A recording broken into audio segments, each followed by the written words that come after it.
What if the only way to get justice was to die? In the rigid world of Edo-period Japan, one woman was betrayed, disfigured, and murdered by the man she loved. Powerless in life, she returned from death as Japan's most terrifying avenger.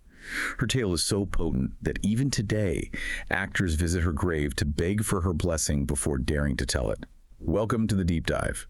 Our mission today is, well, to cut right to the core of Japanese horror history.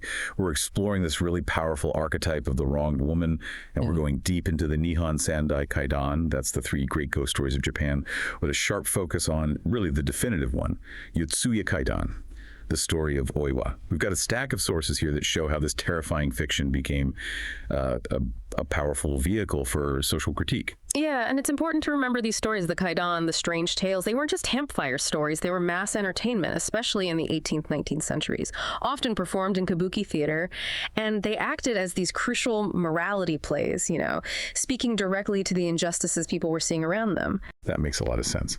Okay, before we really dive into Oiwa's story itself, we probably need to understand the mechanics here, the spiritual mechanics. We're not just talking about any old ghost. This is an onryō.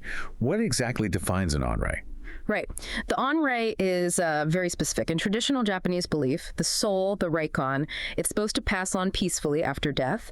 But if someone dies holding this incredibly powerful, unresolved grudge, a really deep, visceral resentment they call urami, well, that soul gets stuck. It can't rest. It actually transforms. The onryō is bound here to the living world, specifically by that urami, and its purpose, to inflict harm. So it's not just about being spooky. It's actively malevolent. Destructive even. Exactly. And, if you look at who typically becomes an onryō in these stories, it's often a woman. And you have to ask why. Well, the structures of Edo society, the strict social hierarchy, the patriarchy, left women incredibly vulnerable. If the law and society denied you justice in life, maybe the only way to get agency, to sort of balance the scales, was to become this force of nature after death. Okay, that sets the stage perfectly for the tragedy of Oiwa. Because the story doesn't start with ghosts, does it? It starts with something much more mundane. The cruelty of her husband, Tamiya Imon. He's a rundin, masterless samurai. And the sources, they pretty much describe him as a total lowlife, even though he's married to the beautiful Oiwa. And it's his greed, really, that kicks things off. Oiwa's father, Yotsuya Smon, he sees Imon for what he is, a wastrel, basically, and demands Oiwa divorce him. Imon's reaction, he murders his father-in-law, just like that. Right there. And that's the first massive betrayal. Imon goes home, spins this cold-blooded lie, convincing Oiwa some stranger killed her father. And then he puts on this whole show, swearing a solemn oath to avenge her father against a killer he just made up. Oiwa, meanwhile, is grieving, devastated, and putting all her trust in the man who actually destroyed her family. It's such a chilling setup for, psychological horror, but Imon's fake devotion, it sours pretty quickly. Oiwa becomes sickly after childbirth. He starts thinking his future isn't with her. No, it's with the wealthy, beautiful Ume. She's the granddaughter of a successful doctor, Ichikihei, and naturally, Ume's family conspires with Imon to get rid of the inconvenient wife. And the way they do it, it's so chilling because it's so domestic, so insidious. They send Oiwa a gift, a beautiful pot of facial cream, supposedly to help her, restore her beauty after being ill. It's pure poison. The moment Oiwa applies it, the toxin just ravages her face. She doesn't die right away, but her features swell up, horribly disfigured. Her left eye droops grotesquely down her cheek. She's feverish. And Ikamon, who already wanted her gone, now actively hates the sight of her. Her appearance becomes monstrous to him. Okay, here's where it gets, I think, really fascinating dramatically. Iemon decides he needs to frame her for infidelity to get rid of her completely. So he hires this guy, Takuetsu, to seduce her. But Takuetsu, when he sees Oiwa's condition, this horrifying state she's in, he actually takes pity on her. He spills the beans, tells her about Iemon's whole treacherous plot, and then he holds up a mirror. The mirror scene. It's arguably the most iconic moment in, well, maybe all of Japanese theater. Oiwa sees her reflection, sees the disfigurement for the very first time, and she just breaks down completely. She reaches for a comb, trying to fix her hair, desperately combing her long black hair. This scene, the Kamisuki, it's devastating because the poison is also making her hair fall out in these huge bloody clumps. That's just visceral. It's like an attack on her very identity, her femininity. And in her madness, her hysteria, she stumbles, right? And accidentally falls onto a sword. Yeah, she impales her own throat. But even as she's dying, bleeding out, she's not asking for pity. Oh, what's she doing? She's spitting pure urami, pure rage and hatred. using her last breaths to curse Aimon's name over and over, cursing everyone involved in his betrayal. That curse, that's what unleashes the onryō. For Oiwa, death isn't the end. It's the beginning of her power, her absolute agency. And Oimon, he's just irredeemable, shows zero remorse. To cover it all up, he murders a loyal servant, Kohei, who knew too much. Then he does the thing that visually anchors the whole legend. He nails Oiwa and Kohei to opposite sides of a wooden door and dumps them into the Anbu Canal. Claims they were lovers who ran off together. It's cold. But the Arami, it's already working. There's no waiting period for Aimon. Instant karma. It hits him on his wedding night with Ome.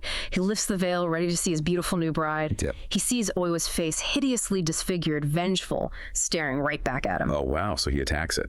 Yeah, in sheer terror, he draws his sword and decapitates the apparition. Only the illusion shatters, and he sees he's just murdered his new bride, Ome. My God. Exactly.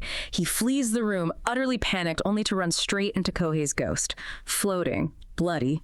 He cuts that ghost down too, and realizes he's just killed his new father-in-law, Ichikihei. In basically minutes, the curse has wiped out his entire path to wealth and status.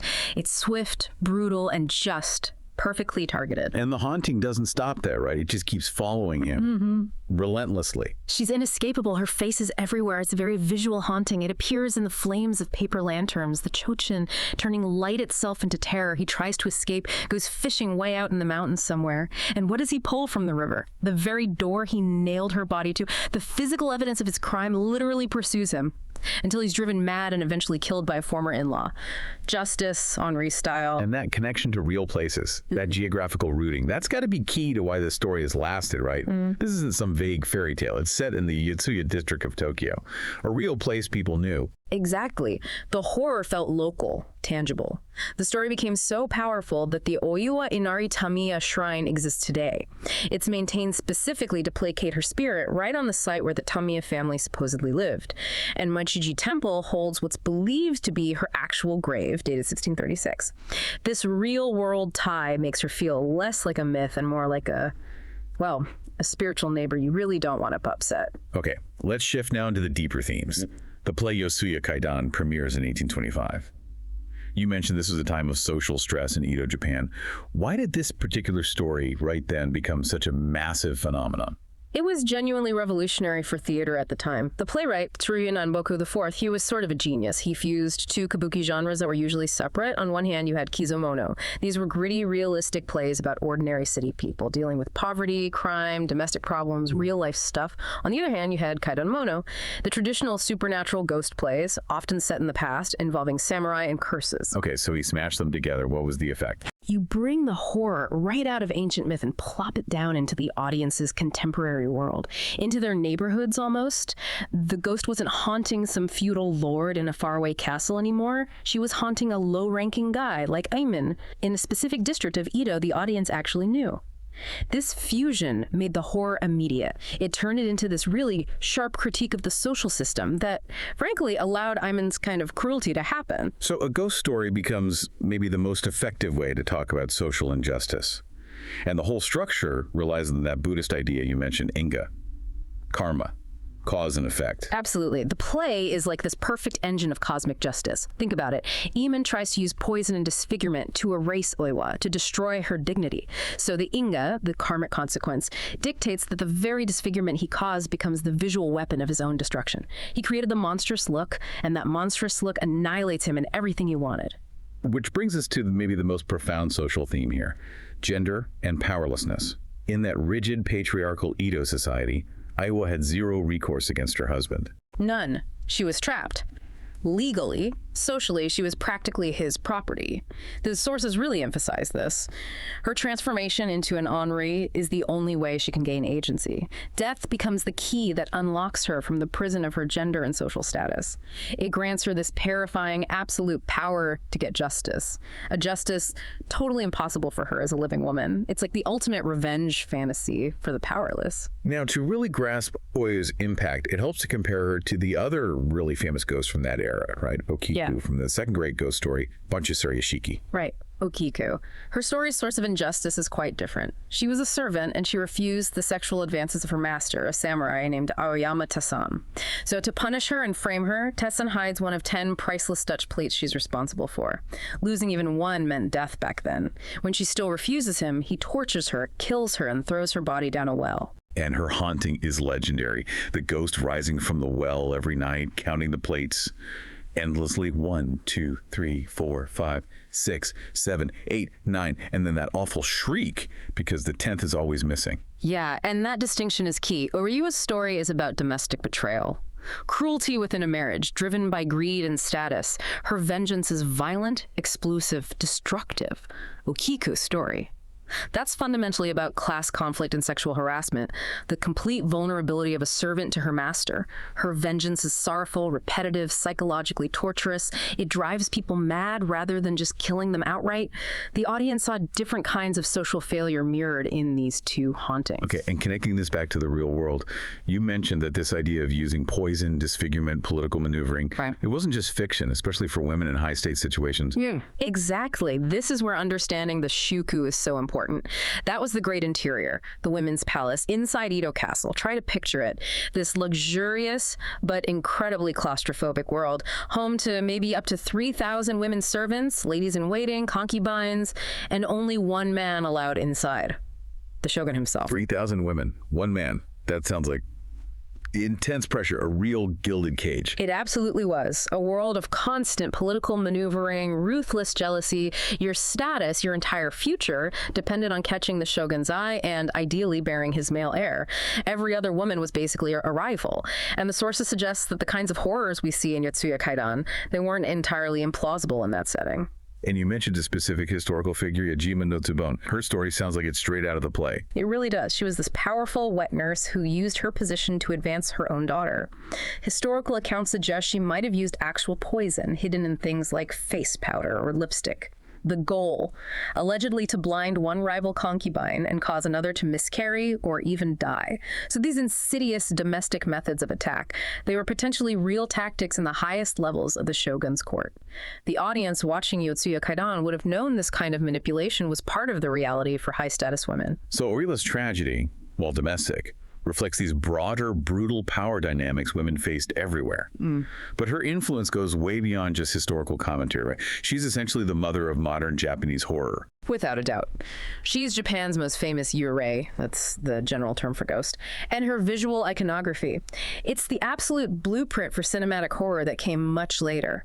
That pale face, often unnaturally long or distorted, the long, stringy black hair covering the features, maybe one terrifying eye appearing through, the jerky, unnatural movements. All of that comes directly from the kabuki performances and the ukiyo-e woodblock prints depicting Oiwa. And the most famous example, the one everyone recognizes, has to be Sadako from the Ring franchise. Sadako is a direct descendant. A beautiful homage, really. Her whole look, the hair hiding the face, that single terrifying eye, the way she crawls that's pulled straight from the imagery of Oiwa, plus her emergence from a well, that's a clear nod, blending Oiwa's visuals with Ōoku's signature location. Oiwa turned a lantern light into terror. Sadako emerging from the TV screen. That updated the concept, turning modern tech into the new conduit for the onryō. What's really striking, though, is how that line between fiction and actual belief still seems kind of blurry today, the superstition around her. It really speaks to the enduring power of Arami, doesn't it? The belief in Oiwa's curse is still a thing. Actors, directors, production crews staging Yotsuya Kaidan even now. They feel obligated to visit her grave at Mijuji Temple. They pay respects, ask for her blessing. It's like a spiritual insurance policy. They want to avert strange accidents, bad luck, disastrous performances. They really don't dare treat her as just a fictional character. Well, that brings us towards the end of our deep dive into this incredible story of betrayal, vengeance, and enduring horror. We've traced Oiwa's journey from a victim of domestic cruelty to this towering cultural icon who basically wrote the rules for modern J-horror. Her story shows horror isn't just escapism. It can be a powerful indictment of social injustice right from the ground up. Absolutely. And if you look at the bigger picture, Oiwa's story offers this profound insight into how societies, maybe unconsciously, deal with cruelty. In a world where the actual law often failed the powerless, where someone like Imon could literally get away with murder and betrayal, the collective belief in the onryō created a kind of supernatural justice system. For centuries, the fear of ghosts like Oiwa might have been a genuine, if non-legal, check on human cruelty. It proves that sometimes the justice we believe in most fiercely becomes the most effective. So maybe the question to leave you with is this.